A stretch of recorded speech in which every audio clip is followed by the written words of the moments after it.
दोस्तों बीपीएससी शिक्षक भर्ती परीक्षा 2023 जो 24 अगस्त को हुआ था, आज हम उसका कंप्लीट मैथ्स का सॉल्यूशन करने वाले हैं, वो भी बीपीएससी आंसर की के साथ। तो चलिए देखते हैं। सबसे पहला प्रश्न जो यहाँ पे पूछा गया था 1 + 27/169 का रूट बराबर 1 + x/13 है, तो x का मान ज्ञात करना है। तो आप इसे करते कैसे, इसको यानी कि 169 को 1 से आप क्या करते प्लस, यानी इसको आप करते प्लस 169 गुना 1 प्लस में 27। तो आप इसको 1 से गुना करेंगे और प्लस में 27 जोड़ेंगे, यानी कि 169 एकम 169 प्लस में 27 को आप जब जोड़ देंगे तो कितना होगा 196 प्लस बटे बटे में कितना है 169, कितना है 169। तो आप यहाँ पे लिखेंगे 169। उसके बाद क्या है, ऊपर में रूट है, तो यहाँ पे आप लगा देंगे रूट। ये कैसे आया आपको समझ में आया होगा। हमने क्या किया कि इसको 1 से गुना कर दिया, प्लस में 27 जोड़ दिया। 169 एकम 169 प्लस में 27 जोड़ेंगे तो क्या हो जाएगा 196। अब बटे में क्या है 169, वही लिख दिया। अब प्लस में ये है तो 13 एकम 13, तो यहाँ लिख दिया 13। अब प्लस में क्या है x, तो यहाँ पे हमने लिख दिया x, और नीचे क्या लिख देंगे 13। अब देखिए 196 का जब वर्गमूल निकालेंगे तो क्या हो जाएगा 14, और 169 का वर्गमूल निकालेंगे तो क्या होगा 13। अब यहाँ पे देखिए 13 प्लस में x बटे में क्या होगा 13। अब ये 13 13 कट जाएगा। अब आप यहाँ से क्या करेंगे 14 प्लस में 13 बराबर x प्लस, अब x की वैल्यू निकालेंगे तो 14 माइनस में 13 बराबर में x, यानी कि 14 में 13 गया क्या बचा x। ये आ गया आंसर। और जैसे ये आंसर तो आ गया, लेकिन ये गलत तरीके से आया है। जैसे x का वैल्यू 1 निकल गया, आप फटाक से आंसर मार दिए a और आप आगे बढ़ गए, और वैसे ही बीपीएससी ने आपको कर दिया गलत, क्योंकि बीपीएससी का जो आंसर है वो है डी। तो देखिए कैसे डी आया, अब वो देखते हैं। अब देखिए यहाँ तो ये आ गया हमारा, यहाँ पे कहाँ गलत हुआ ये देखिए। एक्चुअली देखिए जब हम कोई रूट में निकालते हैं, कोई भी चीज़ अगर रूट का निकलता है तो उस स्थिति में रूट का वैल्यू प्लस और माइनस में निकलता है, ध्यान रखिएगा। तो इसका मतलब कि यहाँ जो रूट इसको हमने खोला 196 का, तो यहाँ पे एक बार में प्लस होगा और एक बार में माइनस होगा, इस पॉइंट को आप ध्यान रखिएगा। तो इसका मतलब ये हुआ कि एक बार आपको लेना है प्लस में, तो प्लस लेके तो हमने सॉल्व किया तो नहीं, यानी 1 आ गया। अब हम एक बार इसको माइनस लेके सॉल्व करेंगे, यानी कि माइनस 14 बटे में 13 बराबर में 13 प्लस में x, तो यहाँ पे क्या निकला 13 13 13 कट जाएगा। तो यहाँ क्या था माइनस का 14, इसको 13 इधर करेंगे तो माइनस का 13 बराबर में x। तो 14 माइनस 13 कितना हो गया माइनस का 27 बराबर में x। ठीक है, तो देखिए 1 भी निकला, यानी कि 1 भी निकला, और क्या निकला 27 भी निकला। तो मतलब क्या कि x की वैल्यू 1 से ज़्यादा निकल रहा है, 1 से ज़्यादा निकल रहा है। तो ऑप्शन नंबर क्या हो जाएगा डी। और इसी तरीके से बीपीएससी ने पहला का आंसर क्या माना है डी। समझ में आ गए। और मैं आपको रूल बता देता हूँ। फॉर एग्जांपल देखिए, मैं इसको और अच्छे से आपको बताता हूँ। जैसे यहाँ पे होता क्या है, मान लीजिए कि आपका एक कोई रूट है 16, इसका जब आप सॉल्व करेंगे तो अमूमन आप क्या कर देते हैं, इसका 4 चौक 16 यानी कि इसका 4 लिख देते हैं। ठीक है, लेकिन इसका रूल ये कहता है कि जब भी आप वर्गमूल निकालें, यानी कि जब भी आप वर्गमूल निकालें तो इसका 2 वैल्यू निकलता है, यानी कि एक प्लस में और एक माइनस में, यानी कि ये होगा। तो इसका मतलब ये होगा कि एक बार तो प्लस का 4 आंसर होगा और दूसरा क्या होगा माइनस का 4। तो इसी तरीके से बीपीएससी ने लिया है, और बीपीएससी का आंसर 1 भी आया है और माइनस 27 भी आया है, और इस तरीके से आंसर क्या हो गया, आंसर नंबर डी हो गया। ठीक है, आई होप आप समझ गए होंगे। चलिए अब हम दूसरा क्वेश्चन कर लेते हैं। देखिए दूसरा क्वेश्चन यहाँ पे ये पूछा है कि किसी धातु के एक ठोस गोले की त्रिज्या 3 सेंटीमीटर है, क्या है गोला है, और कह रहा है कि इसके 4 मिलीमीटर व्यास वाला कितना लंबा तार खींचा जा सकता है। देखिए ये क्या है, एक है गोला, है ना, इसको बना लेते हैं गोला। यहाँ देखिए ये है गोला, क्या है ये है गोला। अब गोला को इन्होंने पिघला दिया है, क्या क्या है गोला को पिघला दिया है। अब गोला को पिघला करके उन्होंने एक बना दिया क्या इस तरीके से, यानी कि बेलनाकार। कैसे बनाया है, बेलन के आकार का। किस तरीके से, बेलन के आकार का। ये तो हमारा यहाँ पे असल वो हो गया। यहाँ पे आपको क्या बनाना है, बेलन के आकार का, याद रखिएगा किस आकार का, बेलन के आकार का। तो यहाँ पे देखिए ये बेलन के आकार का हो गया, ठीक है, ये बेलन के आकार का हो गया, ठीक है। तो अब यहाँ पे देखिए क्या पूछा है कि ये इसको पिघलाकर, यानी कि एक गोला है, गोले को पिघला करके एक बेलनाकार तार बनाया जाता है। तो इसका मतलब गोले का आयतन आपको निकालना पड़ेगा। तो गोले का आयतन क्या होता है, 4/3 पाई आर क्यू बराबर में बेलन का आयतन होता है पाई आर स्क्वायर एच, ये होता है। तो अब देखिए पाई पाई दोनों बराबर है तो ये कट जाएगा। अब यहाँ क्या बचा, पाई 4/3 आर क्यू, आर कितना है 3 सेंटीमीटर, तो यहाँ पे 3 पर पावर हमने 3 लिख दिया। अब देखिए और ये वाला आर है, तो ये आर किस में दे रखा है, मिलीमीटर में, आप ध्यान रखिएगा। 4 क्या है, मिलीमीटर, तो आप इसको क्या कर लेंगे, सेंटीमीटर। सबसे पहले तो ये व्यास है तो आप इसको क्या कर देंगे, त्रिज्या निकालेंगे। तो त्रिज्या बराबर क्या होता है, व्यास का आधा, यानी कि इसको आधा कर देंगे तो 2 2 कट जाएगा, तो यहाँ पे व्यास कितना हो जाएगा, 2 2 क्या हो गया, मिलीमीटर। इसको बदल लीजिए सेंटीमीटर में, तो 2 को आप क्या करेंगे, भाग कर देंगे। 2 को भाग कर देंगे किससे, 10 से, यहाँ पे 10 से, क्योंकि देखिए मिली यहाँ पे सेंटी एक बार जा रहा है, तो यानी कि इससे ये हो गया क्या, सेंटीमीटर, ठीक है। अब यहाँ पे देखिए आर हमारा क्या हो गया, 2/10, फिर आर करेंगे तो क्या हो जाएगा, 2/10, ठीक है। यहाँ पे 2/10, दोबारा 2/10 गुना में क्या हो जाएगा, एच क्या है, ये जो तार बना है ना यहाँ से यहाँ तक कि ये है हाइट, यानी ये जो तार है ये है क्या है, हाइट है।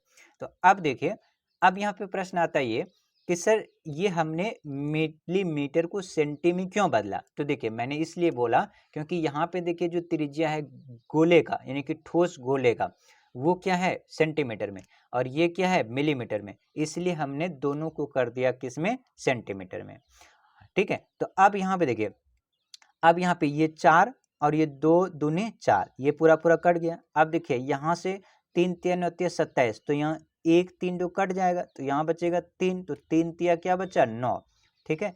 और यहाँ पे 1/10 गुना 10 यानी कि 100, यही होगा, गुना में क्या होगा, एच। अब ये देखिए ये आ जाएगा इधर, तो यानी ये हो गया क्या, 900 सेंटीमीटर बराबर हाइट। तो इसका मतलब इस बेलन की जो हाइट है वो निकल गया 900 सेंटीमीटर। बट यहाँ पे देखिए हर आंसर में क्या है, मीटर में है, तो इसका मतलब कि 900 सेंटीमीटर को हमें बदलना पड़ेगा मीटर में। अब मीटर में बदलने के लिए क्या करना पड़ेगा, 100 से भाग, तो यानी कि हम जब 100 से भाग कर दिए तो क्या आ जाएगा, 9 मीटर। ये क्या आ गया आंसर, 9 मीटर, जो कि हमारा ऑप्शन नंबर बी है, और बीपीएससी का भी क्या है, बी है, ठीक है। आई होप आप समझ गए होंगे। चलिए अगला प्रश्न देख लेते हैं। प्रश्न नंबर यहाँ पे कौन सा है, प्रश्न नंबर 3 करे, एक फर्नीचर विक्रेता को 30 कुर्सियों को बेचने पर 6 कुर्सियों के विक्रय मूल्य के बराबर हानि होता है। मान लीजिए, क्या मानेंगे कि कोई सेलिंग क्वांटिटी है, मान लीजिए सेलिंग प्राइस है, सेलिंग प्राइस क्या, 30, यानी कि मान लीजिए सेलिंग क्वांटिटी है, मान लीजिए क्या है, सेलिंग क्वांटिटी, प्राइस हम नहीं मानते हैं, क्वांटिटी मान लेते हैं। मान लीजिए कि सेलिंग क्वांटिटी है, सेलिंग क्वांटिटी कितना है, 30। अब इस अगर वो 30 में बेचता है, यानी सेलिंग क्वांटिटी, यानी कोई भी क्वांटिटी, कोई भी वस्तु 30 बेचता है, तो 6 इसमें हानि होता है, 6 इसमें हानि होता है। इसका मतलब कि जो कॉस्ट क्वांटिटी होगा वो कितना होगा, 36 होगा, 36। मान लीजिए आपके पास 36 पेन है, मान लीजिए आपके पास 36 कुर्सी है और आपने 30 ही दे दिया, ठीक है, जिसमें कि 6 क्या हो गया, हानि हो गया। तो इसका मतलब कि 36 की वस्तु आपने 30 में दे दिया, तो इसका मतलब 6 की क्या हो गया, हानि। कितने पर हुआ, 36 पर 6 हानि हो गया, तो 6 6 के 36, यानी कि 1/6। 1/6 का मतलब होता है जब इसको आप परसेंटेज में चेंज करेंगे, 100 से गुना करेंगे तो 16 96, 2 दूनी 4, 2 तिया 6, यानी कि 1/6 को जब आप परसेंटेज में चेंज करेंगे तो कितना हो जाएगा, 16 सही 2/3। ऑप्शन नंबर क्या है, सी, ठीक है। आई होप आप समझ गए होंगे। ऐसा समझिए कि मान लीजिए कि है ना, यहाँ पे देखिए अगर आपको समझ नहीं आया दोबारा मैं आपको बताता हूँ। यहाँ पे देखिए मान लीजिए कि सेलिंग यानी कि कोई भी 30 रुपये में बेचता है और 30 रुपये में बेचने पर ₹6 में हानि होता है, 30 रुपये में बेचता है, तो इसका मतलब कि ₹6 में हानि हो रहा है। तो इसका मतलब क्या, वो 36 का चीज़ होगा, 36 का चीज़ होगा, 30 में बेच रहा है, तो ₹6 उसको घाटा हो रहा है। कितने पे हो रहा है, 36 पे हो रहा है। तो इसका मतलब 6 से आप घटा देंगे तो 1/6, और 1/6 का मतलब होता है 16 सही 2/3, ऑप्शन नंबर सी। ठीक है, आप यूपीएससी का भी क्या आंसर था, सी। चलिए अगला देख लेते हैं। अगला है प्रश्न नंबर यहाँ पे 4। क्या है देखिए, 2 अंकों की एक संख्या को अंकों का गुणनफल 36 है। 2 अंक का गुणा, 2 अंक की कोई भी संख्या है, मान लेते हैं क्या है, 36 है। अब कह रहे हैं कि दोनों को, अब कह रहे 2 अंकों की एक संख्या के अंकों के गुणनफल 36 है। इसका मतलब कि मान लेते हैं कि कोई भी एक संख्या है, क्या है, एक संख्या मान लेते हैं क्या है, 66 है। अब कह रहे कि ऐसा संख्या कि दोनों अंकों को गुना करेंगे तो क्या हो जाना चाहिए, 36। तो इसका मतलब 6 गुना 6 करेंगे तो क्या हो जाएगा, 36। ठीक है, अब कह रहा है क्या कि यदि उनमें से 45 घटा दिया जाए, तो देखिए ये तो ये 66 भी हो सकता है, इसके अलावा देखिए क्या हो सकता है, 49 भी हो सकता है, 9 चौके 36, ये भी 36 हो रहा है। अब यहाँ देखिए 94 भी तो हो सकता है, 9 चौके 36, ये भी हो सकता है, यानी कि 94 भी हो सकता है, 49 भी हो सकता है, और 66 भी हो सकता है। कहने का मतलब ये है कि यहाँ पे इस प्रश्न में यही पूछा है कि कोई एक संख्या है, कोई भी एक संख्या है, मान लीजिए 66 है, इन दोनों को गुना करने पर 36 हो रहा है, तो एक संख्या तो 66 हो सकता है, दूसरी संख्या 94 भी हो सकता है, 9 चौके 36, ये भी हो सकता है, दूसरी संख्या 49 भी हो सकता है, 9 चौके 36, यानी कि ये 3 संख्या ऐसा है जो कि हो सकता है। बात सही है, लेकिन कह रहा है कंडीशन कि यदि इन संख्या में 45 घटाया जाए, मान लीजिए कि ये है 94, इस 94 में अगर 45 घटाया जाए तो 14 में 6 गया, कितना बचेगा, 9, और यहाँ पे कितना, 8 में 4 गया 4, 49 हो गया। कह रहे संख्या पलट जाता है, तो इसका मतलब कि अगर 94 होगा और इसमें 45 घटाएंगे तो 49 हो जाएगा, यानी कि जो 94 था ये पलट गया, 4 पहले आ गया, 9 बाद में आ गया। तो इसका मतलब क्या होना चाहिए, 94 ही होना चाहिए। कितने, 94 भी ही होना चाहिए। लेकिन ऑप्शन में कहीं भी 94 है नहीं है, आपने देखा यहाँ 49 आया और आपने यहाँ सी लगा दिया, जो कि सी क्या हो गया, गलत। तो इसका मतलब कहीं भी 94 नहीं है, तो इनका मतलब आंसर क्या होगा, इनमें से कोई नहीं, यानी कि इनमें से कोई नहीं आंसर आपका होगा। ठीक है, चलिए अगला प्रश्न देख लीजिए। अगला प्रश्न है यहाँ पे देखिए क्या है कि a plus B plus C बराबर 0 है, तो इसको सॉल्व करना है। एक बात याद रखिएगा, जब कभी भी a plus B plus C बराबर 0 हो तो एक फॉर्मूला होता है a cube plus B cube plus C cube बराबर 3abc। याद रखिएगा ये होता है फॉर्मूला। क्या होता है, फॉर्मूला। ठीक है, कब, जब a plus B plus C बराबर क्या हो, 0 हो, तब ये कंडीशन फॉलो करेगा, तभी आपका ये आंसर यानी कि फॉर्मूला होगा। तो इसका मतलब ये यहाँ कंडीशन दे रखा है, तो अब हम यहाँ से ये कर सकते हैं, क्या कर सकते हैं, देखिए यहाँ से हम इसको सॉल्व कर सकते हैं। कैसे सॉल्व करेंगे, यहाँ पे देखिए क्या दे रखा है, ए स्क्वायर प्लस में बी स्क्वायर प्लस में सी स्क्वायर। अब यहाँ देखिए, अब जब आप इसको क्या करेंगे, एलसीएम, तो एलसीएम करेंगे तो ए बी सी हो जाएगा, यानी कि बी सी ए बी का सारे का क्या कर देंगे आप, एलसीएम, इन सभी का क्या कर देंगे, एलसीएम, तो ए बी सी आएगा। अब यहाँ पे देखिए, अगर यहाँ ए बी कट जाएगा तो क्या बचेगा, सी, तो इसका मतलब ये स्क्वायर की जगह पे, इस स्क्वायर की जगह पे आप क्या लगा सकते हैं, सी, यानी यहाँ जो आपका स्क्वायर है, इस स्क्वायर की जगह पे क्या लगा सकते हैं, सी पर पावर क्यूब, सी की पावर क्यूब। ठीक है, अब यहाँ पे देख इस तरह से ये वाला भी कर लेंगे। ठीक है, सी ए कट जाएगा तो यहाँ पे क्या हो जाएगा, बी क्यूब, क्या हो जाएगा, बी क्यूब। यहाँ पे देखिए ये बी सी कट जाएगा तो ए बचेगा, तो ए से गुना करेंगे तो यहाँ पे ये हो जाएगा। अब यहाँ देखिए ए cube B cube plus C cube, और आप जानते हैं कि ए क्यूब बी क्यूब सी बराबर कितना हो गया, 3abc।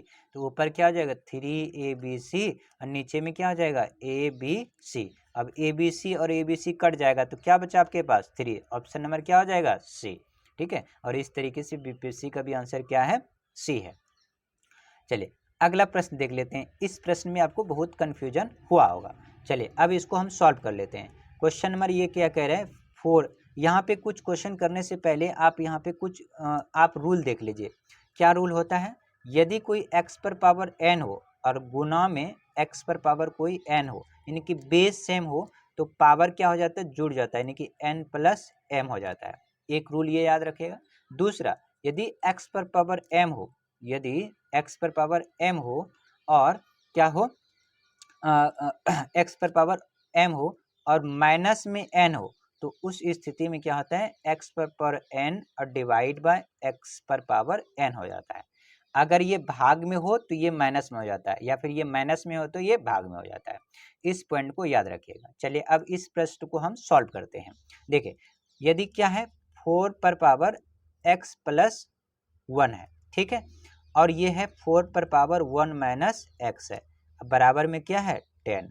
तो अब यहाँ पे देखिए, अभी जैसे मैंने बताया गुना में हो, तो इसका मतलब हम इसको ऐसे लिख सकते हैं, 4 पर पावर x और गुना में 4 पर पावर 1। अभी अभी हमने बस सीखा है।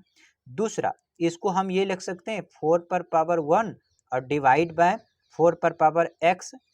लिख सकते हैं या नहीं लिख सकते हैं? कहोगे जी लिख सकते हैं। क्यों लिख सकते हैं? क्योंकि अभी अभी हमने आपको बताया ये किस रूल के तहत।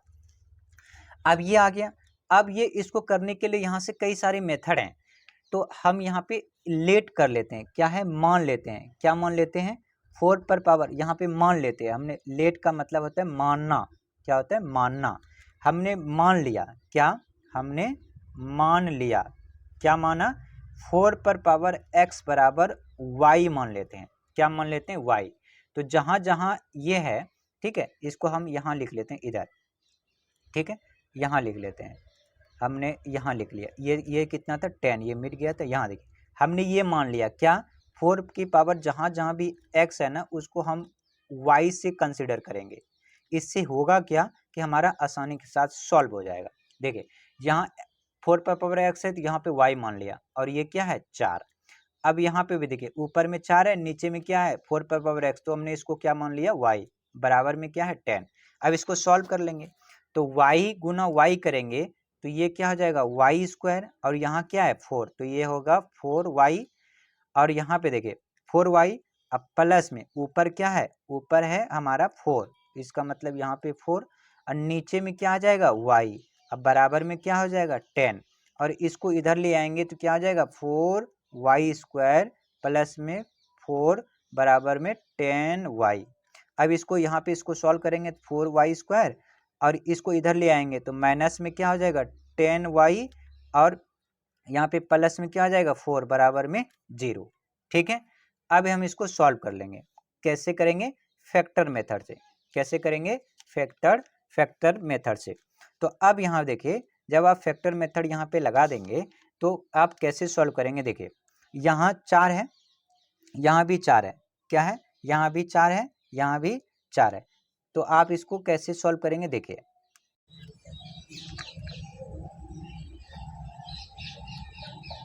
अब देखिए, तो आप इसको कैसे सॉल्व करेंगे? यहाँ से इसको क्वाड्रेटिक इक्वेशन से। तो यहाँ पे देखिए क्या हो जाएगा? 4y स्क्वायर, और यहाँ पे 4 चौके 16, 4 चौके 16, तो यहाँ पे 8 दूनी 16 हो जाएगा। यहाँ लिख सकते हैं माइनस 8y, माइनस में यहाँ पे प्लस में 2y, यहाँ पे 8 दूनी 16, तो यहाँ माइनस होना चाहिए। ठीक है, तो यहाँ ये जगह कम पड़ रहा है, तो आप इसको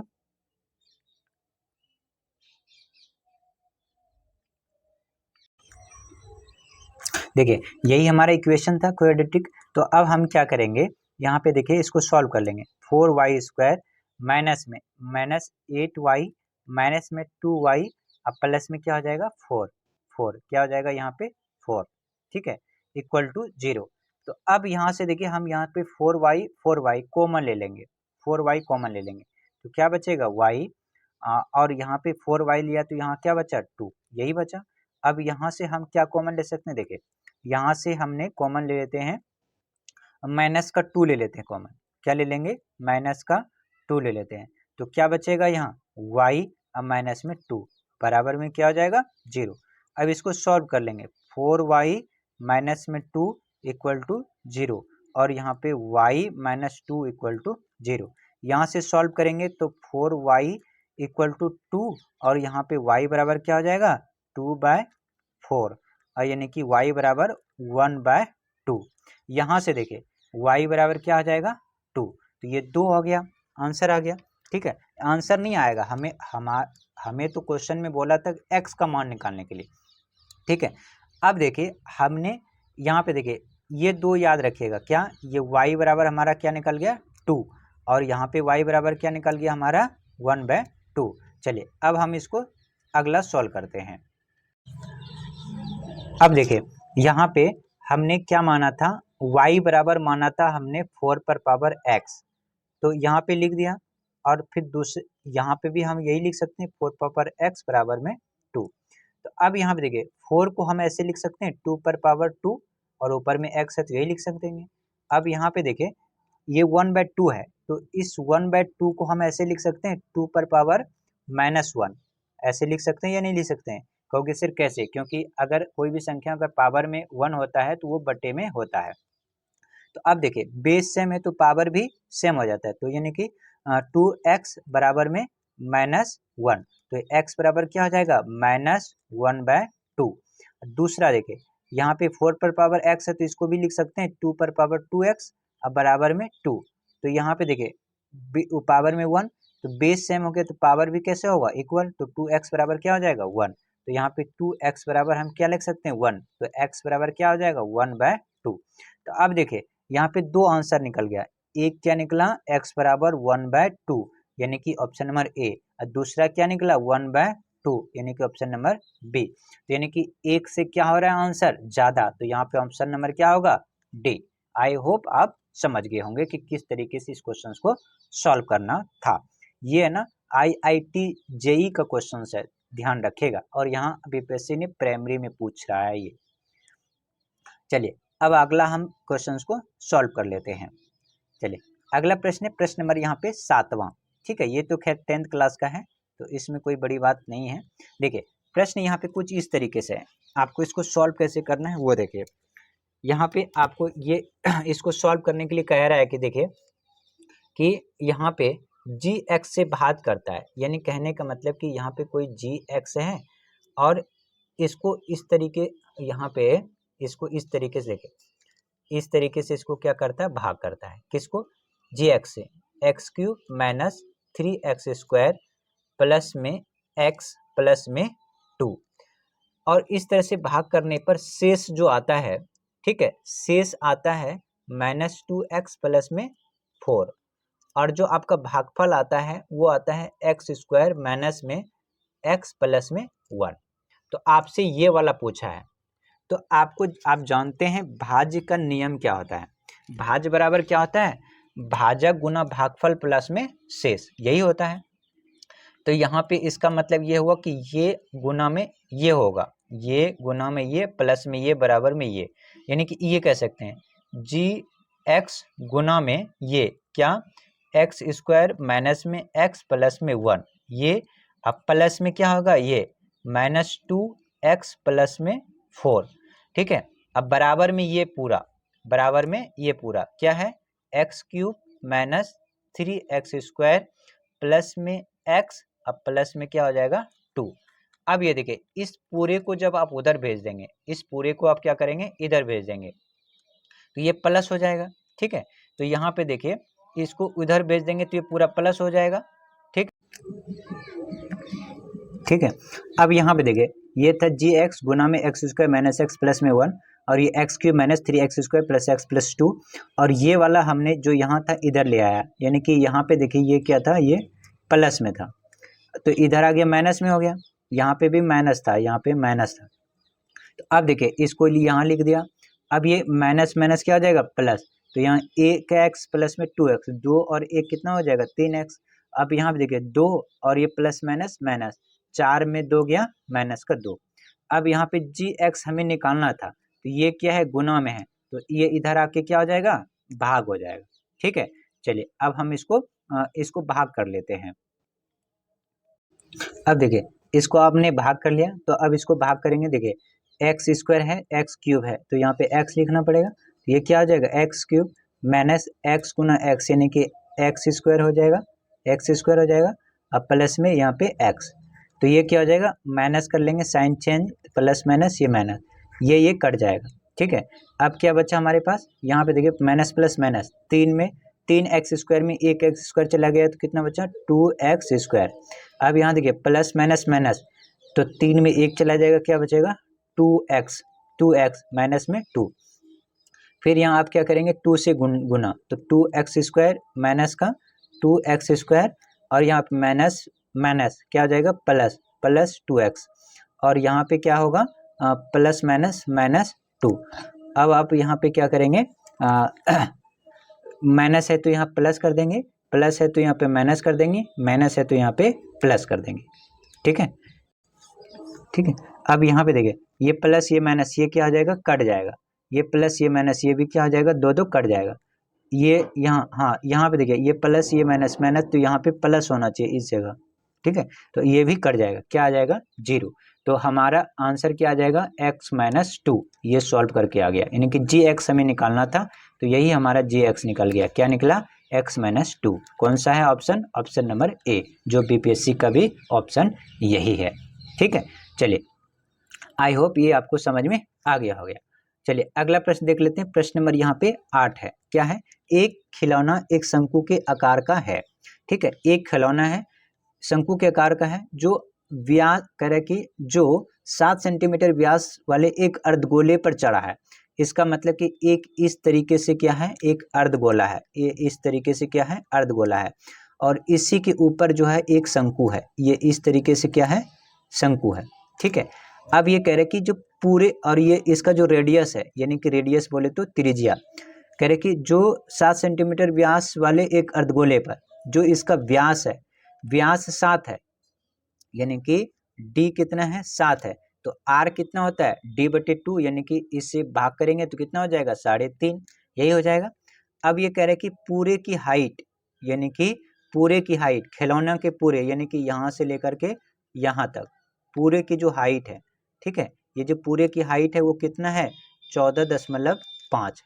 तो हमें क्या निकालना पड़ेगा, ये शंकु का हाइट, शंकु का हाइट, तो शंकु का हाइट पूरे में से अगर इस त्रिज्या को यानी कि इतना हटा दें, ठीक है, रेडियस को, तो शंकु का हाइट निकल जाएगा। पूरे का हाइट कितना है 14.5, और इसका अर्धगोले का हाइट यानी कि त्रिज्या कितना है 3.5, तो 3.5 इसमें क्या करना पड़ेगा माइनस, तो यहाँ से 0, 4 में 3 गया 1, यानी कि 11। ठीक है, आपका क्या निकल गया 11 सेंटीमीटर, 11 सेंटीमीटर किसकी हाइट निकल गया आपके इसकी, ठीक है, यानी कि शंकु की हाइट निकल गया 11 सेंटीमीटर। अब हमें क्या पूछा है, खिलौना का आयतन निकालना है, खिलौने का आयतन निकालना है। तो खिलौना का आयतन क्या होगा, ये अर्धगोले का आयतन, अर्धगोले का आयतन क्या होता है 2/3 पाई आर क्यू। अब प्लस में शंकु का आयतन, शंकु का आयतन क्या होता है 1/3 पाई आर स्क्वायर एच, यही होता है। अब देखिए यहाँ 2/3 पाई, यहाँ 1/3 पाई, तो यहाँ पे 1/3 पाई को हम क्या ले सकते हैं कॉमन, यहाँ क्या बचा 2, और देखिए आर दोनों में सेम है, तो यानी कि आर भी हम कॉमन ले सकते हैं, यहाँ पे हम आर भी कॉमन ले सकते हैं, 1/3 आर स्क्वायर कॉमन लेते हैं, क्योंकि आर स्क्वायर यहाँ भी है, आर क्यूब है, तो आर क्यूब यहाँ कॉमन ले लिया। अब हमारा क्या बचा यहाँ पे 2, आर स्क्वायर कॉमन ले लिया, यहाँ पे क्या बचा देखिए 1/3 कॉमन ले ही लिया है, तो क्या बचा पाई बचा। अब पाई भी हमने कॉमन ले लिया, तो क्या बचा है यहाँ पे एच बचा है, क्या बचा है एच बचा है। तो यहाँ पे देखिए एक आर भी बचा है 2r बचा है, तो यहाँ पे क्या बचा है 2r बचा है। ठीक है, और ये इस यहाँ से हम इसको सॉल्व कर लेंगे, तो 1/3 पाई का वैल्यू क्या लिखेंगे 22/7, और r का मान कितना हो जाएगा 3.5 गुना में 3.5। ठीक है, और यहाँ पे देखिए 2r, r का मतलब है 2r का मतलब कितना है 3.5, और प्लस में h कितना निकला किसका शंकु का 11। अब यहाँ से हम इसको कर सकते हैं 7×5 = 35, इसको गुना कर देंगे 0.5। ठीक है, और यहाँ पे देखिए 35 3.5 दूनी 7, 7 और 11 कितना हो जाएगा 18, यानी कि कुल मिला के उधर कितना निकला 18, तो 22/3 और गुना में 0.5 गुना में 3.5 और गुना में ये सबका करके कितना आया 18, तो यहाँ से कट जाएगा 3 × 6 = 18, 6 बार में कट जाएगा, तो अब इससे गुना करेंगे, 22 गुना 0.5 कितना आ जाएगा 11, और 11 को गुना कर देंगे इससे, किससे, यहाँ पे, तो यहाँ पे कितना आ जाएगा 6 पंचे 30 जीरो, और 6 तिया 18, 18 3 21, ये आ जाएगा। अब इसको गुना कर देंगे तो कितना आ जाएगा 2, यहाँ पे 3 1, यानी कि 231 सेंटीमीटर क्यूब। तो 231 कौन सा है, ऑप्शन नंबर हमारा, ऑप्शन नंबर ए। ठीक है, तो यहाँ पे हमारा ऑप्शन नंबर ए हो जाएगा आंसर, और बीपीएससी का भी आंसर यही है। ठीक है, आशा करता हूँ कि ये आपको समझ में आ चुका है। ठीक है, तो ये कुल मिला के कितने हो गए 8 प्रश्न। कुल जो प्रश्न पूछे गए थे वो पूछे गए थे 16, जिसमें कि हमने यहाँ पे 8 तक कर लिया है। ठीक है, बाकी 9 से 16 तक हम दूसरे पार्ट में करेंगे। और इस चैनल पे दोस्तों नए हैं तो कृपया चैनल को सब्सक्राइब कर लीजिएगा, और हाँ, अपने दोस्तों को भी शेयर करिएगा। और आप कहेंगे इसी तरीके से जितना भी बीपीएससी ने टीचर परीक्षा में जितना भी प्रश्न पूछे गए हैं, चाहे वो 9वीं 10वीं 11वीं 12वीं या फिर पीआरटी टीजीटी पीजीटी में, सभी सब्जेक्ट का मैं आपको इसी तरीके से डिटेल बीपीएससी आंसर की के साथ मैं आपको करा दूंगा। ठीक है, तो आप दोस्तों को भी शेयर कर दीजिएगा, और साथ साथ में अगर आप इस चैनल पे हैं तो चैनल को सब्सक्राइब जरूर कर लीजिएगा, ताकि हमें मोटिवेशन मिले और आपके लिए मैं इस तरीके से सारे प्रश्न को करा दूं। Thank you for watching, bye bye, take care.